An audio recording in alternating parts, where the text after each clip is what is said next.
Bapak Mama kekasih Tuhan, di daerah Caesarea Filipi ada pertanyaan sederhana yang Yesus ajukan kepada para murid. Dan ini semacam sebuah evaluasi Yesus terhadap penilaian banyak orang dan para murid sendiri di sekitar pengenalan tentang Yesus sendiri. Saudara yang terkasih, mengapa pertanyaan Yesus ini muncul saat di Caesarea Filipi? Saudara yang terkasih, kita perlu tahu latar belakang tentang daerah ini.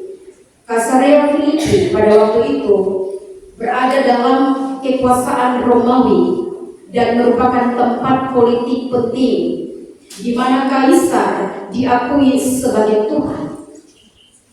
Caesarea Filipi juga merupakan tempat penyembahan berhala, tempat orang memilih dewa-dewi untuk dibeli dan kemudian disembah.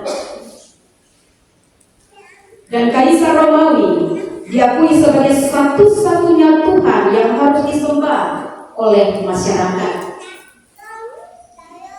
Kaisar adalah Tuhan atau Kurios, bahkan menyebut dirinya sebagai yang kudus. Saudara yang terkasih, maka orang Kristen yang menolak sembah Kaisar sebagai Tuhan, mereka harus siap bayar harga yang begitu mahal kalau mereka mengaku Yesus Kristus adalah Tuhan. Maka mereka akan ditangkap, dianiaya, dipenjarakan, bahkan mati terbunuh hanya karena mereka menolak percaya kepada Kaisar sebagai Tuhan dan hanya mau menyembah Yesus sebagai Tuhan. Dan saudara yang terkasih, pertanyaan sederhana ini pun juga muncul. Yesus nyatakan kepada para murid, sebab dalam perjalanan bersama dengan para murid ada begitu banyak mujizat yang sudah Tuhan Yesus lakukan. Tetapi pun juga tak dapat dipungkiri, ada banyak orang yang sangsi dengan apa yang Yesus lakukan, sehingga mereka bertanya, siapakah dia ini? Untuk itulah saudara yang terkasih, pertanyaan sederhana ini muncul. Yesus mau uji pengakuan iman para murid sampai seberapa jauh para murid di tengah-tengah situasi yang sukar, di tengah-tengah situasi yang sulit dan penuh dengan penderitaan. Mereka berani jujur mengakui Yesus sebagai Mesias anak Allah dan siap menerima resiko karena pengakuan iman itu. Saudara yang terkasih, pertanyaan Yesus ini merupakan titik balik yang penting, karena Yesus ingin murid-muridnya memiliki pengakuan iman yang teguh, dan Yesus ingin supaya murid-murid mengenal Dia secara lebih mendalam, bahwa Dia adalah Mesias, anak Allah yang hidup. Ini menjadi dasar bagi para murid untuk mereka mempersiapkan diri menghadapi apa yang akan terjadi selanjutnya dalam pelayanan Yesus. Maka saudara yang terkasih, dalam renungan kali ini, marilah kita sama-sama mempelajari lebih jauh apa arti dari tema kita hari ini, mengaku percaya dan mengenal yang diimani. Ketika Tuhan Yesus bertanya kepada murid-muridnya, siapakah aku ini menurut pendapat orang ramai? Dan ada jawaban yang beragam. Ada yang mengatakan Yesus adalah Yohanes Pembaptis, Yesus adalah Elia, atau Yesus adalah salah seorang nabi. Namun ketika Yesus menanyakan lagi, tetapi apakah kamu? Siapakah aku ini? Maka Petrus dengan tegas menjawab, engkau adalah Kristus, anak Allah yang hidup. Kekasih Tuhan, pada titik ini jawaban Petrus menunjuk pada sebuah hubungan, sebuah relasi yang sangat intim, dan ada pengenalan yang mendalam terhadap siapa itu Yesus. Petrus tidak sekedar menerima informasi tentang Yesus, tetapi dia telah masuk ke dalam pengakuan iman yang mendalam. Petrus dengan terbuka mengungkapkan imannya kepada Yesus bahwa Yesus adalah Mesias, Anak Allah yang diutus ke dunia agar manusia memperoleh hidup yang kekal. Dan saudara yang terkasih, sungguh luar biasa. Dari pengakuan Petrus ini, Yesus menilai jawaban Petrus itu berasal dari Bapa di surga, bukan dari manusia. Dan oleh karena kepercayaan Petrus yang begitu besar, maka Tuhan Yesus memberikan kunci kerajaan surga kepadanya dan mengatakan, apa yang kau ikat di dunia ini akan diikat di surga, dan apa yang kau lepaskan di dunia ini dilepaskan di surga. Bapak Mama kekasih Tuhan, pengakuan Petrus tentang Yesus sebagai Mesias yang datang dari Allah ini disebut sebagai pengakuan iman yang tertua. Kalau setiap minggu potong ada pengakuan iman, tetapi pengakuan Petrus ini adalah pengakuan iman yang tertua.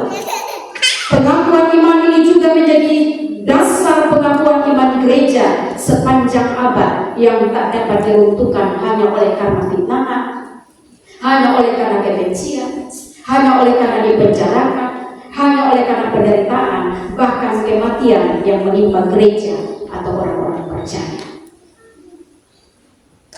Diharapkan setiap kita yang sudah punya pengakuan iman bahwa Yesus adalah Mesias Anak Allah yang itu, maka dia tak akan pernah gentar oleh karena fitnahan.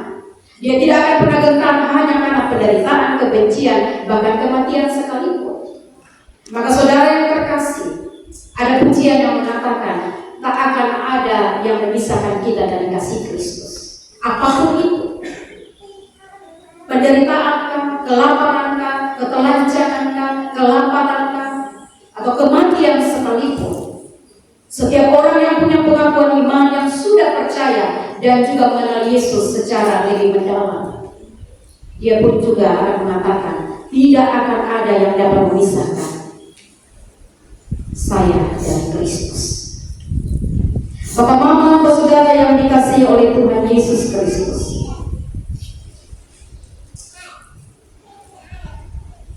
hanya dengan pengakuan iman ini, saudara dan saya dapat memiliki hubungan pribadi dan kehidupan yang diperbaharui, kehidupan yang diubahkan di dalam Yesus Kristus. Pengakuan iman dan pengenalan akan Kristus dapat mengubah hidup saudara dan saya, dan itu dapat terlihat ketika kita berada atau menghadapi pencobaan dan pergumulan.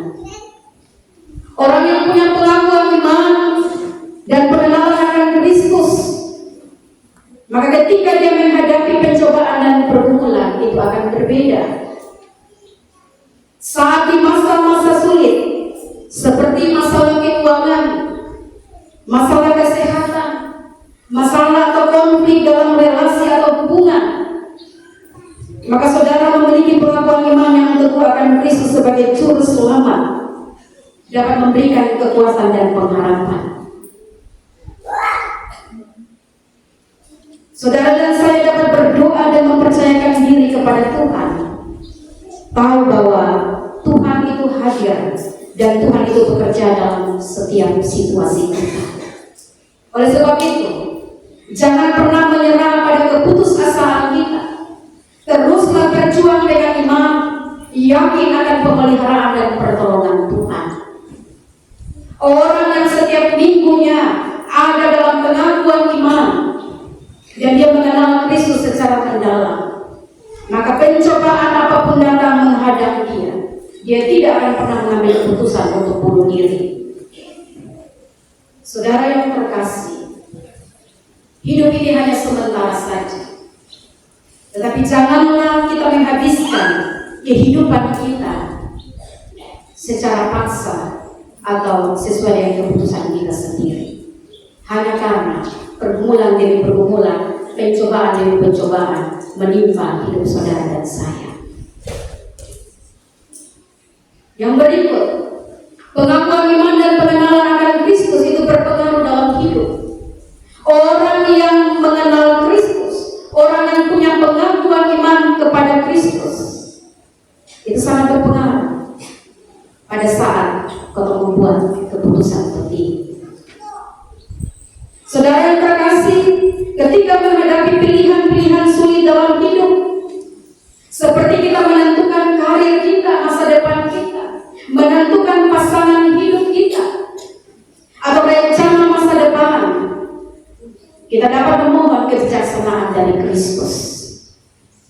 Dengan mengenal Yesus sebagai Tuhan yang mengasihi dan yang memimpin kita, saudara dan saya dapat meminta bimbingannya Tuhan, lalu mengambil keputusan sesuai dengan kehendaknya Tuhan. Iman yang teguh akan membuat kita tidak sekedar mencari jalan yang paling mudah, tetapi yang paling berkenan di hadapan Kristus. Itu yang paling penting.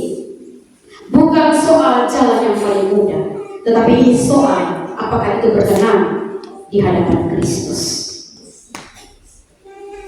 Pengakuan iman dan pengenalan akan Kristus itu akan terlihat dalam cara kita melayani sesama.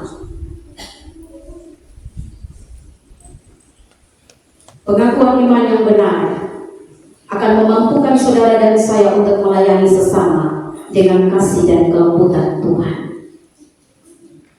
Kita dapat menjadi tangan dan kakinya Kristus untuk membawa kabar baik, menghibur yang terluka, dan menolong mereka yang membutuhkan. Dan saudara yang terkasih, itu bukan lagi sebuah kewajiban, tetapi oleh karena Kristus sendiri yang memampukan dan yang memotivasi kita untuk melayani dengan hati yang rela. Jadi itu bukan soal kewajiban lagi, tetapi karena Kristus, karena pengakuan iman kita, maka kita dimampukan, ada semangat untuk kita melayani dengan hati yang rela. Saudara yang terkasih, dalam berbagai situasi kehidupan, ketika kita mengaku percaya dan mengenal Yesus Kristus sebagai Tuhan dan Juru Selamat, maka Tuhan Yesus akan memperbaharui hati dan pikiran saudara dan saya. Iman yang teguh akan melahirkan kerinduan untuk semakin lebih dekat lagi atau menjadi serupa dengan Kristus. Kekasih Tuhan, ada suatu cerita. Satu kali ada seorang pria miskin. Dia mendatangi seorang yang kaya raya untuk menjual satu-satunya hartanya. Dan harta ini adalah sebuah lukisan yang kuno yang dia miliki. Orang kaya ini dengan sinis melihat lukisan itu dan berkata, itu hanyalah coretan-coretan tanpa arti. Saya tidak akan membayar lebih dari $5 untuk gambar ini. Namun si miskin dengan penuh keyakinan menjawab, Tuan, lukisan ini sangat berharga. Ini adalah karya seorang pelukis terkenal yang sangat gila. Jika Tuan mau memeriksanya lebih dekat, Tuan akan mengerti betapa berharganya benda ini. Dan saudara, meskipun awalnya orang kaya ini memiliki pandangan yang berbeda tentang nilai lukisan ini, akhirnya orang kaya ini setuju untuk mempelajari lebih dalam. Dan setelah dia meneliti dengan seksama, dia terkejut. Dia menyadari betapa tinggi nilai lukisan tersebut. Maka dia mulai memahami apa yang sebelumnya terluput dari penglihatannya. Bapak Mama saudara yang terkasih, demikian pula dalam iman kita kepada Yesus Kristus. Banyak orang yang memandang Yesus itu hanyalah sebagai sosok sejarah. Dia hanyalah manusia biasa. Dia hanyalah nabi belaka. Namun saudara dan saya yang telah mengaku percaya dipanggil untuk kita mengenal Dia lebih dalam, untuk kita melihat bahwa Yesus itu Kristus, Anak Allah yang hidup, Juru Selamat dan Tuhan yang patut kita imani dan patut kita sembah. Mari Bapak terus pelajari lebih jauh makna dari pengakuan iman kita. Bapak Mama, Bapak Saudara yang terkasih, Selain pengakuan iman yang teguh, pengakuan iman yang nyata dalam tindakan juga salah satunya adalah ketika kita menunjukkan komitmen kita kepada Kristus, salah satunya melalui sakramen baptisan kudus.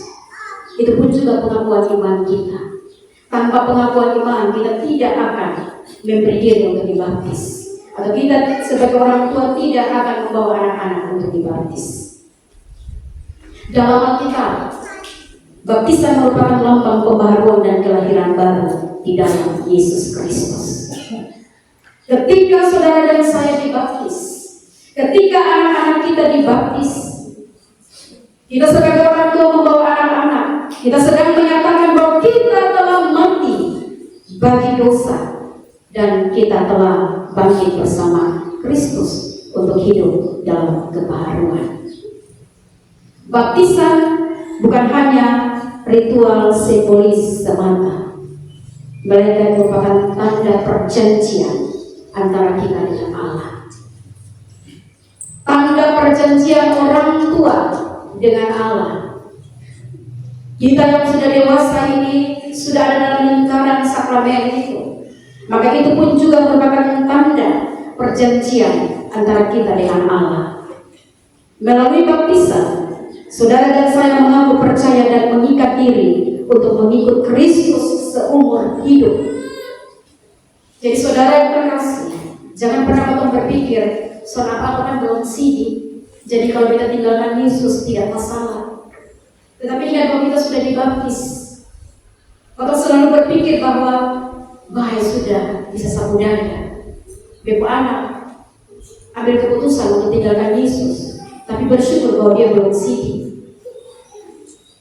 Namun saudara yang terkasih, dia sudah ada dalam lingkaran baptisan kudus, sakramen baptisan kudus. Oleh sebab itu, saudara, baptisan sama dengan potong mengikat diri untuk mengikut Kristus seumur hidup, bukan sewaktu-waktu, bukan nanti kapan-kapan, nanti baru kita lihat ke depan ini baik atau tidak. Menjanjikan tidak untuk masa depan saya.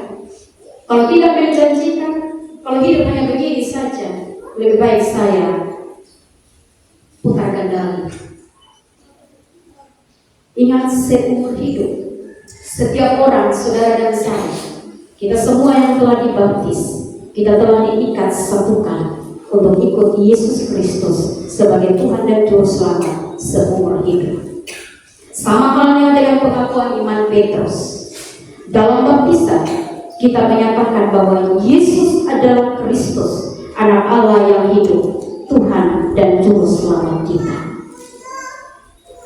Saudara-saudara yang terkasih, mari kita renungkan kembali makna baptisan dalam kehidupan iman kita.